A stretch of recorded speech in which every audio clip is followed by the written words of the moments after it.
Hadiah Natal terindah. Nasib Edgar tidak sebaik hatinya. Dengan pendidikannya yang rendah, pria berumur sekitar 30 tahun itu hanya seorang pekerja bangunan yang miskin. Dan bagi seseorang yang hanya berjuang hidup untuk melewati hari demi hari, Natal tidak berbeda dengan hari-hari lainnya. Karenanya apa yang terjadi pada malam Natal itu tidak banyak yang diingatnya. Malam itu di seluruh negeri berlangsung kemeriahan suasana Natal. Setiap orang mempersiapkan diri menghadapi makan malam yang berlimpah. Tapi di kantong Edgar hanya terdapat $10. Jumlah yang pas-pasan untuk makan malam dan tiket bis ke Baldwin, di mana dia mungkin mendapatkan pekerjaan untuk menyambung hidupnya beberapa hari berikutnya. Maka menjelang malam ketika lonceng dan lagu-lagu Natal terdengar di mana-mana dan salam Natal diucapkan tiap menit, Edgar menaikkan kerah bajunya dan menunggu kedatangan bis pukul 20.00 yang akan membawanya ke Baldwin.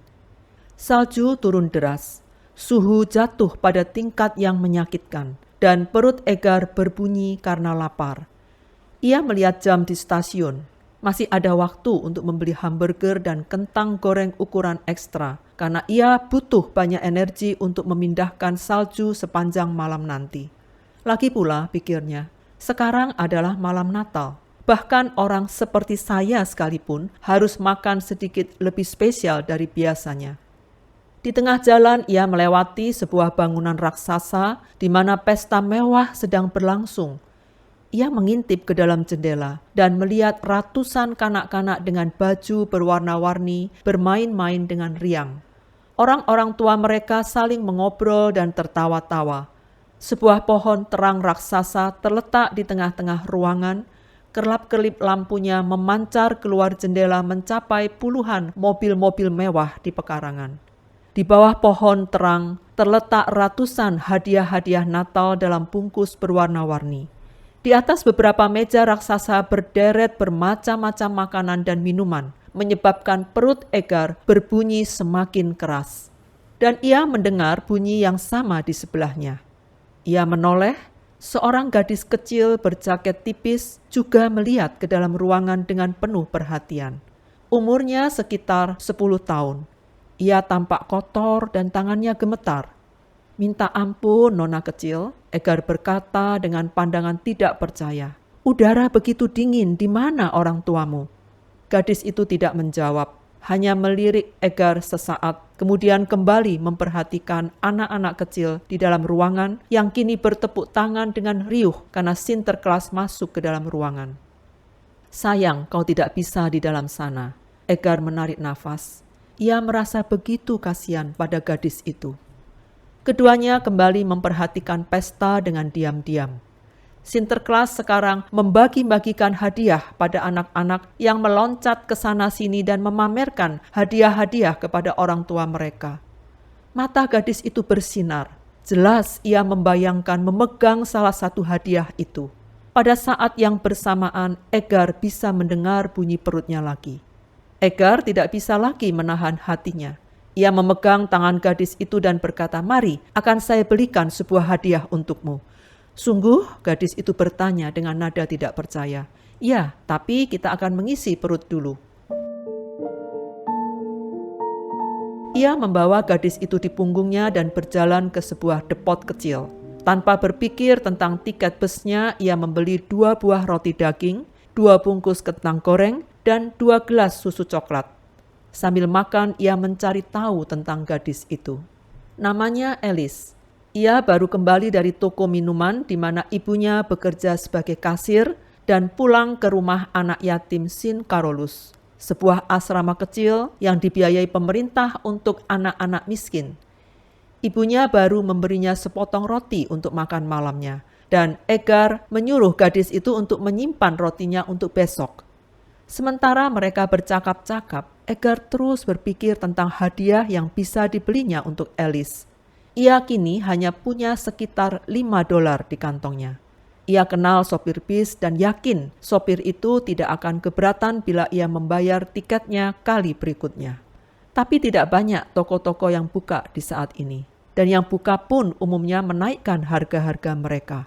Ia amat ragu-ragu apakah ia bisa membeli sesuatu seharga $5. Apapun yang terjadi, katanya pada dirinya sendiri, saya akan memberi gadis miskin ini hadiah, walaupun itu kalung saya sendiri. Kalung yang melingkari lehernya adalah miliknya terakhir yang masih berharga. Kalung itu hampir emas murni, bernilai ratusan dolar. Ibunya memberinya kalung itu beberapa saat sebelum kematiannya. Mereka mengunjungi beberapa toko, tapi tak satu pun yang punya sesuatu seharga $5. Tepat ketika mereka mulai putus asa, mereka melihat sebuah toko kecil yang agak suram di ujung jalan dengan tanda buka di atas pintu. Pemilik toko tersenyum melihat kedatangan mereka dan dengan ramah mempersilahkan mereka melihat-lihat tanpa peduli akan baju-baju mereka yang lusuh. Mereka mulai melihat barang-barang di balik kaca dan mencari-cari sesuatu yang mereka sendiri belum tahu. Mata Alice bersinar melihat deretan boneka, kotak pensil, dan semua barang-barang kecil yang tidak pernah dimilikinya. Di rak paling ujung hampir tertutup oleh buku-buku. Mereka melihat seuntai kalung. Kening Edgar berkerut. Apakah itu kebetulan atau Natal selalu menghadirkan keajaiban? Kalung bersinar itu tampak persis sama dengan kalung Edgar. Dengan suara takut-takut, Edgar meminta melihat kalung itu. Pemilik toko, seorang pria tua dengan cahaya terang di matanya dan jenggot yang lebat memutih, mengeluarkan kalung itu dengan tersenyum. Tangan Edgar gemetar ketika ia melepaskan kalungnya sendiri dan menjejerkan pada kalung itu. Yesus Kristus Tuhanku, Edgar menggumam, begitu serupa. Kedua kalung itu sama ukurannya, sama model rantainya, dan sama bandul salibnya. Bahkan beratnya pun hampir sama. Hanya kalung kedua itu jelas tembaga yang disepuh. Alice melihat kalung itu dengan mata terbelalak. Kalung itu begitu indah sehingga ia tidak berani menyentuhnya. Sesungguhnya itu akan menjadi hadiah Natal yang paling sempurna. Kalau saja... Berapa harganya, Pak? Tanya Edgar dengan suara serak. $10, kata pemilik toko. Hilang sudah harapan mereka. Perlahan ia mengembalikan kalung itu. Pemilik toko melihat kedua orang itu berganti-ganti. Sambil melihat Alice yang tidak pernah melepaskan matanya dari kalung itu, ia bertanya lembut, "Berapa yang Anda punya, Pak?" Edgar menggelengkan kepalanya. Bahkan tidak sampai $5. Senyum pemilik toko mengembang. Kalung itu milik kalian dengan harga $4. Baik Edgar dan Alice memandang orang tua itu dengan pandangan tidak percaya. Bukankah sekarang hari Natal? Orang tua itu mengerdipkan matanya. Bahkan bila kalian berkenan, saya bisa mengukir pesan di bandul itu. Banyak pembeli saya yang ingin begitu. Tentu saja untuk kalian juga gratis. Benar-benar keajaiban Natal, pikir Edgar dalam hati. Kemudian orang tua itu mengukir pesan berikut di balik bandul. Selamat Natal, Alice. Salam sayang, Sinterklas. Ketika semuanya beres, Edgar merasa bahwa ia memegang hadiah Natal yang paling sempurna seumur hidupnya. Ia menyerahkan $4 pada orang tua itu dan mengalungkan kalung itu ke leher Alice. Alice hampir menangis karena bahagia. Terima kasih Pak, Tuhan memberkati Anda. Selamat Natal, kata Edgar kepada orang tua itu. Selamat Natal teman-temanku, jawab pemilik toko senantiasa tersenyum. Mereka berdua keluar dari toko dengan bahagia. Salju turun lebih deras, tapi mereka merasakan kehangatan di dalam tubuh. Bintang-bintang bermunculan di langit, dan sinar-sinar mereka membuat salju di jalan raya kebiru-biruan. Edgar memondong gadis itu di atas bahunya dan meloncat dari satu langkah ke langkah yang lain. Ia belum pernah merasa begitu puas dalam hidupnya. Melihat tawar yang gadis itu, ia merasa telah mendapat hadiah Natal terbaik untuk dirinya sendiri. Alice dengan perut kenyang dan hadiah di lehernya, merasakan kegembiraan Natal yang pertama kali dalam hidupnya. Mereka bermain-main selama setengah jam sebelum Edgar melihat jam di atas gereja dan memutuskan untuk pergi ke stasiun bis. Karena itu ia membawa gadis itu ke tempat di mana ia menemukannya. Sekarang pulanglah Alice, hati-hati di jalan. Tuhan memberkatimu selalu. Kemana Anda pergi, Pak? Tanya Alice pada orang asing yang baik hati itu. Saya harus bekerja. Selamat Natal, sayang. Ia mencium kening gadis itu. Alice mengucapkan terima kasih dengan suaranya yang kecil dan berlari-lari kecil ke asramanya. Kebahagiaan yang amat sangat membuat gadis itu lupa menanyakan nama teman barunya. Edgar sendiri merasa begitu hangat di dalam hatinya berjalan menuju ke stasiun bus. Pengemudi bus membuka pintu dan sebelum Edgar sempat bicara apapun, ia menunjuk salah satu bangku kosong. Duduk di kursimu, saudaraku, dan jangan cemaskan apapun. Sekarang malam Natal. Edgar mengucapkan terima kasih dan setelah saling menukar salam Natal, ia duduk di kursi kesukaannya. Bis bergerak dan Edgar membelai kalung di lehernya. Ia punya kebiasaan untuk mengelus kalung itu setiap saat, tapi kini ia merasakan perbedaan dalam rabaannya.